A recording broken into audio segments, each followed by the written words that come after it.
Hai semuanya, bersama aku Margareta Nosa. Semoga semuanya panjang umur, sehat selalu, rezekinya lancar, segala urusannya dimudahkan.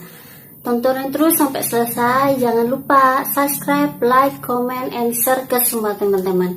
Terima kasih.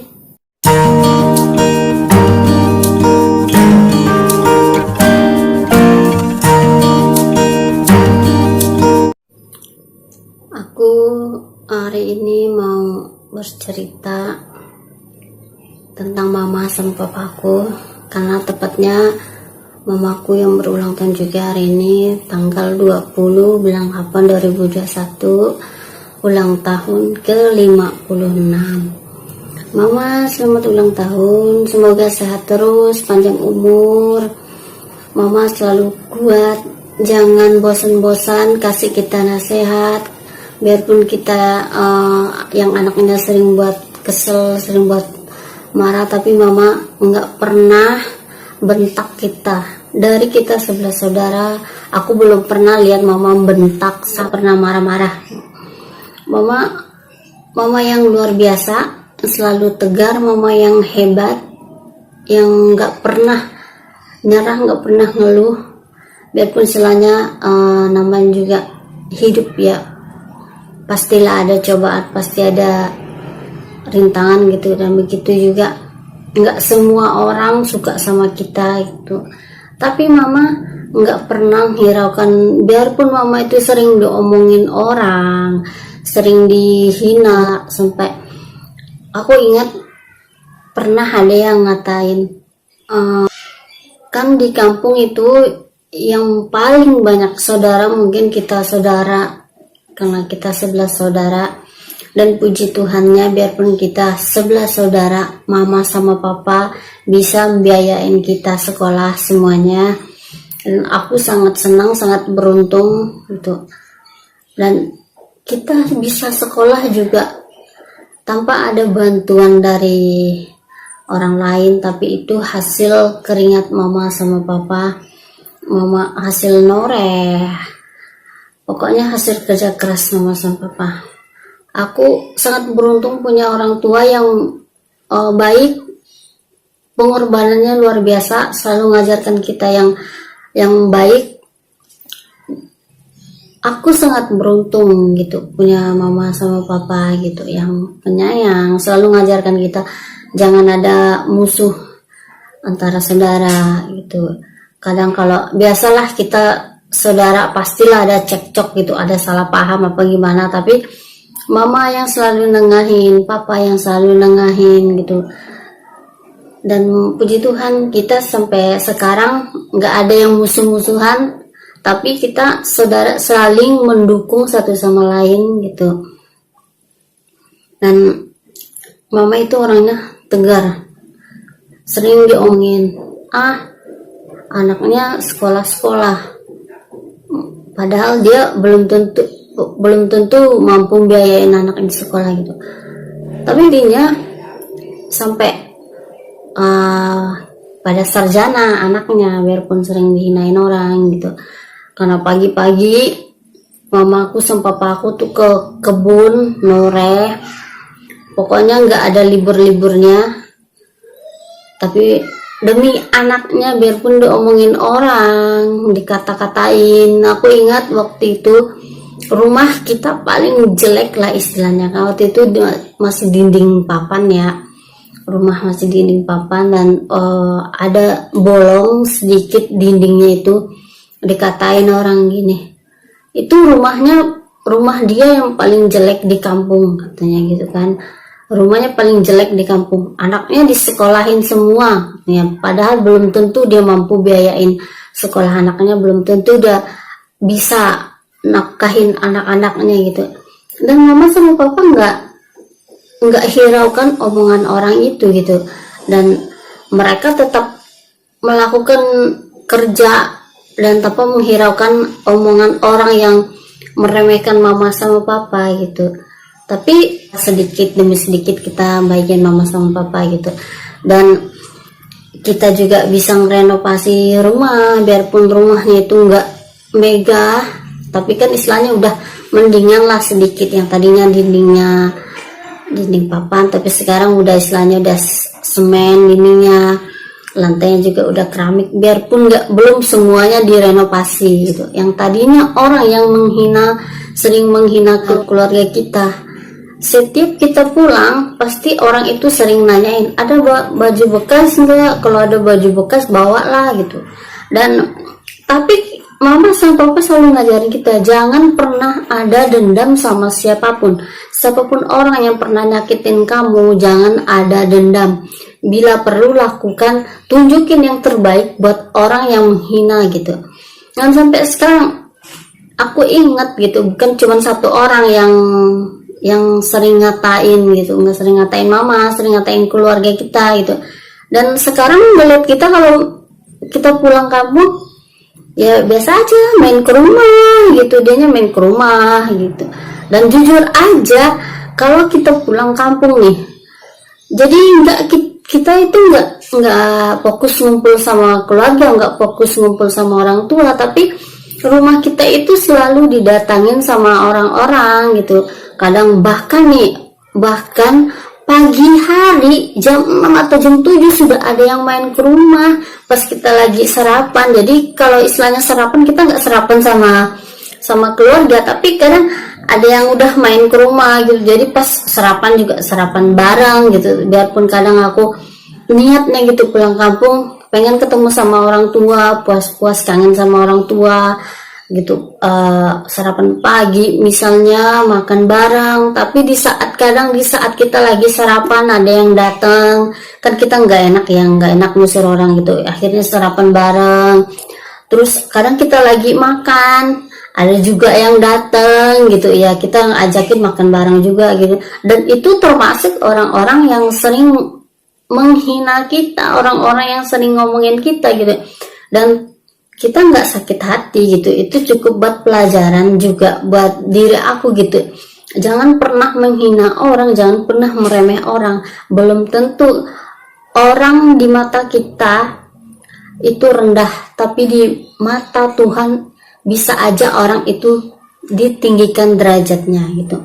Dan aku nggak pernah sakit hati, tapi itu sebagai motivasi buat kita gitu. Dan aku ingat waktu itu mama kan pergi ke kebun, bajunya agak sobek gitu. Waktu itu kan aku masih kuliah juga, mama sampai menangis cerita sama aku pas lagi telepon gitu kan. Dia ngomongin di depan mama, ngomong kayak gini, bajunya ada sobek katanya, baju aja nggak mampu beli, setiap hari cari duit katanya, tapi baju sobek yang dipakai, dibilang kayak gitu kan. Padahal kan itu baju buat ke kebun ya kalau pergi ke kebun istilahnya sah-sah aja mau baju itu sobek. Dan kalau misalnya dia pakai baju sobek, dia menyenangkan baju itu, dia merasa enak, ngerasa nyaman pakai baju itu, ya terserah gitu. Karena aku juga pernah pakai baju sobek, pakai baju tidur istilahnya sobek, tapi aku masih pakai karena aku merasa nyaman menggunakan baju itu, aku merasa nyaman mengenakan baju itu gitu ya, aku pakai gitu sampai baju itu benar-benar udah jelek banget gitu. Dan mama itu nangis bilang sama aku. Terus aku bilang gini sama mama, udah lama gak usah dipikirin gitu. Makanya kata mama, kalian tuh harus bisa nyenangin mama sama papa, harus bisa tunjukin sama orang-orang yang sering ngomongin kita, yang sering hina kita gitu kan. Dan di kampung itu mungkin orang jarang yang mau temenan sama adik-adikku di kampung. Waktu itu kan kita belum punya motor, waktu itu adik-adikku. Orang-orang pada nggak mau temenan sama adik-adikku gitu. Waktu itu kan kita masih sekolah semua, dan keuangan mama sama papa juga kan istilahnya ya seberapa sih gitu pendapatannya gitu kan. Jadi buat beli kendaraan juga nggak cukup gitu waktu itu. Dan pas setelah kita udah selesai sekolah, udah selesai kuliah, kakakku udah selesai, udah pada kerja gitu, dan akhirnya kita beli motor. Dan akhirnya orang-orang yang menghina adik-adikku juga menghina kita yang nggak mau temenan sama adikku gitu, karena adikku nggak ada motor. Sekarang malah dekatin adikku, bahkan sering minta dianterin kemana-mana gitu. Nah adik-adikku juga nggak terlalu diambil hati, nggak terlalu diambil pusing gitu. Dan pokoknya orang-orang yang sering ngatain, sering istilahnya ngeremehin, sering ngelihat kita cuman hanya sebelah mata dan gitu. Tapi ya kita lihat sekarang kalau pulang kampung lihat kehidupannya ya biasa-biasa aja gitu. Dan bahkan mama selalu ngajarin kalau kita pulang kampung disuruh mama sama papa mainlah ke rumahnya, ke rumah si ini gitu kan. Belum perlu main tuh jangan cuma main doang, tapi istilahnya bawa tapi biarpun datang ke rumah orang itu cuma bawa gula kopi, tapi kan mereka senang gitu. Dan kita tetap tunjukin sama orang yang remehin kita, yang selalu ngajarin gitu. Udah jangan terlalu dipikirin orang ngomongin apa. Ya udah yang kemarin-kemarin papa anggap aja itu sebagai penyemangat kita buat kedepannya, biar kita lebih semangat, biar hidup kita istilahnya itu bisa sukses, biar kita nggak terlalu diremehin orang, biar nggak terlalu dihina sama orang gitu. Dan aku ingat pas pertama kali aku pulang kampung bawa suamiku, ngenalin suamiku gitu, dan orang-orang pada ngomongin lah, aku yang enggak gitu ngatain pulang kampung bawa suami karena hamil gitu, digituin, pokok diomongin lah yang enggak ya. Puji Tuhan istilahnya aku bukan hamil di luar nikah, dan amit-amit cuman bayi, dan aku berani sumpah aku nggak hamil di luar nikah. Udah gitu pas mau istilahnya ngasih tahu sama ketua adat, kepala dusun gitu, ngasih tahu orang-orang yang dipercayain lah istilahnya ngurus masalah pernikahan di kampung gitu. Dan aku inget itu kepala dusunnya nggak mau datang. Aku ingat sampai sekarang, di saat aku nikahan kepala dusunnya nggak mau datang.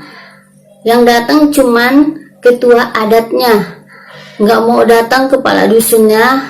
Dan aku mau nangis karena orang lain nikah kepala dusun datang, aku nggak kepala dusunnya nggak mau datang. Padahal ngasih tahu nggak dadakan, sebelum acara kita udah ngasih tahu dan kepala dusunnya sudah deal.